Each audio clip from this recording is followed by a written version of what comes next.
Class 7 के सभी student का यह बहुत बहुत स्वागत। आज हम लेकर के आए हैं आपके लिए भूगोल का चैप्टर जो है चैप्टर नंबर 1 पर्यावरण यानी एनवायरनमेंट। इस चैप्टर को हमने दोनों भाषाओं में बनाया है। उम्मीद है आपको बहुत अच्छा लगेगा, आपको पसंद आएगा। पर्यावरण के अंदर जो है रवि नाम की कहानी, रवि नाम के लड़के की कहानी से जो शुरुआत होती है, जो कि अपने स्कूल वापस आ रहा है और जो है वो छुट्टियों के बाद वो स्कूल पहुंचता है तो उसने ये देखा जो प्लेग्राउंड जिसमें वो खेलता था उसकी जगह बहुत बड़े बड़े गड्ढे हैं। वहाँ पे ऐसा लगता था कोई बिल्डिंग बनने जा रही है। इसकी शिकायत उसने अपने जो है सोशल साइंस टीचर से भी की और प्रिंसिपल से भी की और वो बहुत रोया और उसने अपने जो है इस जो प्रॉब्लम को जो है बताया कि जो है हम जो है ये सब क्या होता है। तो टीचर्स ने बताया कि हमारा पर्यावरण बदलता है। तो ये इसलिए इसी कहानी को लेते हुए हम जो है इस चैप्टर को जो प्रेजेंटेशन के तौर पर हमने इसको जो बनाया है। दोनों भाषाओं के अंदर है, बहुत अच्छे से देखिए।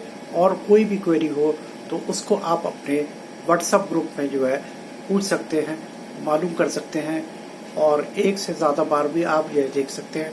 आपकी सहूलियत के लिए ही हमने इस चैप्टर को जो यूट्यूब पे जो है अपलोड किया है। उम्मीद है आपको पसंद आएगा। तो चलिए हम जो शुरू करते हैं अपनी प्रेजेंटेशन। चलिए स्टूडेंट, हम शुरू करते हैं क्लास 7 का ज्योग्राफी चैप्टर 1 एनवायरनमेंट पर्यावरण इंट्रोडक्शन। यानी ये रवि नाम के लड़के की कहानी है। रवि नाम का लड़का जो है जब अपनी छुट्टियां बता करके जो स्कूल जो है पहुंचा तो उसने ये देखा कि स्कूल के बाहर, स्कूल के पास ही जो प्लेग्राउंड हुआ करता था वो उसे नहीं मिला और उसकी जगह बड़े बड़े गड्ढे जो है उसके खोदे हुए दिखाई दिए, जहां पे ऐसा लगता था कि कोई बिल्डिंग बनने जा रही है। तो हम जो है इसी के बारे में पढ़ेंगे आज। पर्यावरण यानी पर्यावरण हमारा बुनियादी जीवन समर्थन प्रणाली है। यानी environment is our basic life support system. It provide us air, water, food and land. यह हमें वायु, जल, भोजन और भूमि प्रदान करता है। इस पाठ के अंदर हम पढ़ेंगे पर्यावरण के घटक जैविक और अजैविक। नंबर 2, प्राकृतिक पर्यावरण, पारिस्थितिक तंत्र और मानव पर्यावरण। Component of environment, biotic and abiotic, natural environment, ecosystem and human environment. पर्यावरण के घटक किसी भी जीव को घेरने वाले स्थान, व्यक्ति, वस्तु और प्रकृति को पर्यावरण कहते हैं। इसे हम प्राकृतिक वातावरण भी को कह सकते हैं। यानी component of environment, place, people, thing and nature that surround any living organism is called environment. और नेचुरल एनवायरनमेंट दो तरह का, biotic the world of living organism, example plant and animal. जैविक यानी जीवों की दुनिया, उदाहरण पौधे और पशु। अजैविक जीवित तत्वों की दुनिया, उदाहरण जैसे भूमि। Abiotic the life the world of living element, example land. Student, हम बात करते हैं कंपोनेंट ऑफ एनवायरनमेंट की। अभी हमने बताया place, people, thing and nature that surround any living organism is called environment. इसके अंदर दो पार्ट हैं। Nature of environment are of two type, biotic यानी जैविक और अजैविक यानी एबायोटिक। इसके साथ साथ ह्यूमन एनवायरनमेंट भी होता है, उसके बारे में भी हम बताएंगे। जो है बायोटिक के अंदर जो है the world of living organism, example plant and animal, जैसा कि अभी पहले भी बताया। एबायोटिक यानी world of living element, example land. Human environment के अंदर activity, creation and interaction among human being, यानी आदमी का आदमी से और आदमी के बाकी और जो तत्वों से जो है उनका संबंध और उनका इंटरेक्शन, ये जो है ह्यूमन एनवायरनमेंट के तहत हम जो है बताएंगे। सबसे पहले हम बात करते हैं नेचुरल यानी प्राकृतिक एनवायरनमेंट क्या होता है।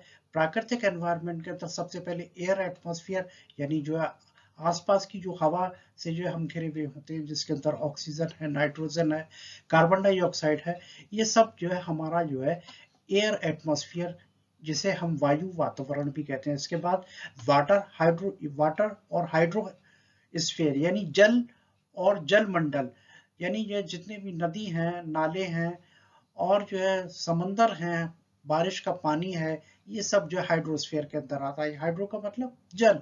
इसके बाद बायोस्फीयर यानी जीवित चीजें जैसे जैव क्षेत्र, इसके अंदर जितने भी हमारे जो है पशु पक्षी और जो है ह्यूमन बीइंग हैं वो सब जीवित चीजें कहलाती हैं। इसे हम जैव क्षेत्र या बायोस्फीयर भी कहते हैं। इसके बाद लैंड या लिथोस्फीयर, भूमि स्थल मंडल, यानी जो है जमीन, पहाड़ी क्षेत्र, पर्वत है, ये जो भी सॉलिड क्रस्ट है जमीन का, वो लिथोस्फीयर के अंदर आता है।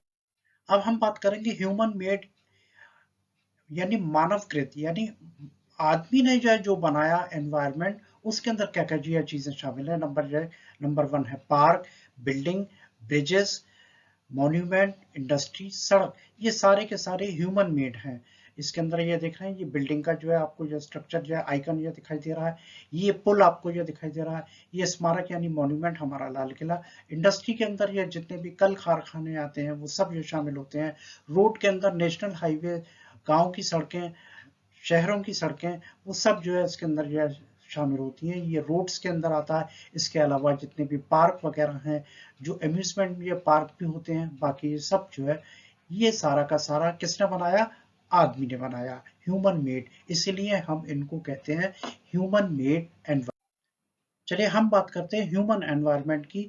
ह्यूमन एनवायरनमेंट के अंदर इंडिविजुअल यानी जो है एक व्यक्ति, यानी जैसे मैं आप सिंगल व्यक्ति हो सकते हैं। उसके बाद आपकी फैमिली है, आपकी फैमिली के अंदर आपके माता पिता, आपके भाई बहन, आपके कजिन, वो सब आपके जो है दादा दादी, ये सब जो है परिवार जो है इससे मिलकर के बनता है। और इन बहुत सारे परिवारों से मिलकर के कम्युनिटी बनती है।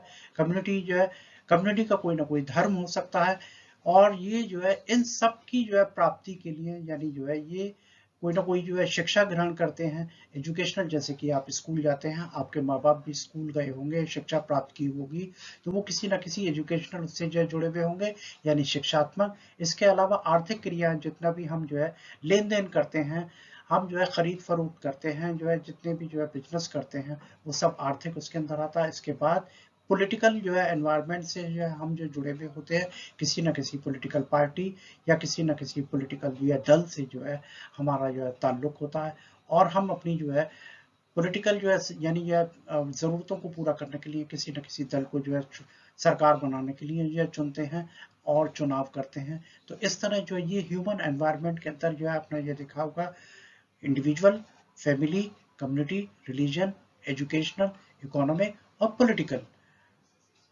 इसके बाद ये देखिए, पर्यावरण वह सब कुछ है जो आपको घेरता और आपके जीवन को प्रभावित करता है। हमारे को प्रभावित करने वाली क्या क्या ये चीजें, ये देखिए, ये परिवार है, ये इंडस्ट्री के अंदर ये देखिए अब जुड़े हुए हैं, ये लिथोस्फीयर का ये पार्ट है जिसमें समंदर और जमीन का हिस्सा दिखाई दे रहा है। बसों में आप सफर करते हैं, हवाई जहाज में भी आप सफर कर सकते हैं, करते हैं, और रेल के अंदर भी आपने यात्रा की होगी। ये आपका घर का ड्राइव रूम हो भी सकता है, होगा भी, और ये एक आपकी इंडिविजुअल कार हो सकती है। अब हम बात करते हैं एनवायरनमेंट, एनवायरनमेंट, ये एक जो है फ्रेंच शब्द है जिसका अर्थ है पड़ोस। एनवायरनमेंट यानी फ्रेंच वर्ड एनविरोनर से जो है लिया गया है, meaning neighbourhood. Component of environment, अभी हमने जो देखा पर्यावरण के घटक, यानी इनका क्लासिफिकेशन किया, नेचुरल एनवायरनमेंट, इकोसिस्टम, प्राकृतिक पर्यावरण और पारिस्थितिक तंत्र। इसके बाद ह्यूमन एनवायरनमेंट की बात हुई, ह्यूमन मेड एनवायरनमेंट की बात हुई, ये सब। इसके बाद जो है पर्यावरण का क्षेत्र यानी डोमेन ऑफ एनवायरनमेंट की भी हम जो है के बारे में भी आपको जो है बताएंगे। जो है देखिए, ये चित्र आपकी किताब के अंदर भी है, डोमेन ऑफ द एनवायरनमेंट, यानी जो है जितने भी एनवायरनमेंट का जो क्षेत्रक है उनके बारे में दिया हुआ एक बस का चित्र है। ये आपका बायोस्फीयर है, ये आपका एटमॉस्फेयर है, ये हाइड्रोस्फीयर यानी पानी का क्षेत्र है, ये जमीन यानी लिथोस्फीयर है।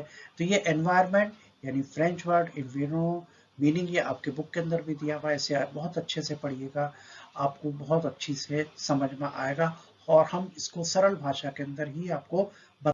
चलिए अब हम बात करते हैं पॉन्ड इकोसिस्टम यानी तालाब का एक पारिस्थितिक तंत्र के बारे में बात कर रहे हैं। एक तालाब यानी नदी का यह हिस्सा ये आपको दिखाई दे रहा है, इसके अंदर जो जीव आपको जो नजर आ रहे हैं, ये बाहर जो आप ये देख रहे हैं हिरण दिखाई दे रहा है, ये कुलाचे भर रहा है, ये आपका ये मेंढक, इसके साथ साथ और भी जल जंतु दिखाई दे रहा है। आपको जो ये दिखाई दे रहा है आसमान के अंदर उड़ने वाली जो परिंदे भी आपको जो नजर आ रहे हैं, इसके साथ साथ ये पानी आपको जो दिखाई दे रहा है। तो ये एक जो है पॉन्ड का इकोसिस्टम हमने जो है यहाँ पे शो किया है, आपको जो है अच्छा लगा होगा। चैप्टर आपको अच्छी तरह जो समझ में आ गया होगा। देखने और समझने के लिए बहुत बहुत धन्यवाद, और आगे भी यह देखते रहिए, अगले पार्ट की प्रतीक्षा करें, और पार्ट के सभी प्रश्न आपको जो हल करने हैं। Thanks for watching and understanding. Stay tuned and wait for the next lesson. Do all the question in the lesson.